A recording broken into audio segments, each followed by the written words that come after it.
لیکن مجھے یہ بتاؤ کہ بیت المقدس کی دیواریں خون سے رنگین ہو گئی، فلسطینیوں کے خون سے رنگین ہو گئی، امت مسلمہ کے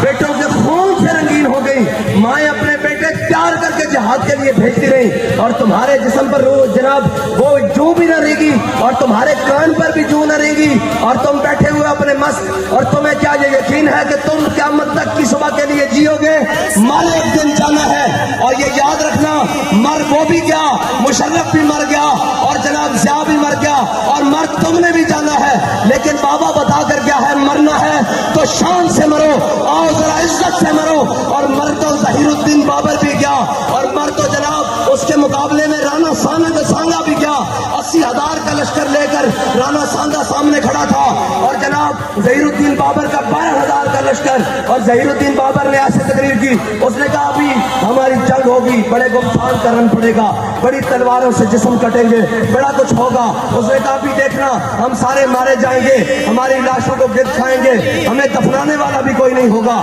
اس نے جب یہ تقریر کی فوج میں مایوسی چھا گئی، اس نے کہا اچھا اب ہمیں یقین ہے کہ ہم نے مر جانا ہے تو آؤ ذرا شان سے مرے، اور جب اس نے یہ اعلان کیا کہ جب ہم نے مرنا ہی ہے تو شان سے مرے، 12,000 نے 80,000 کو شکست دے کر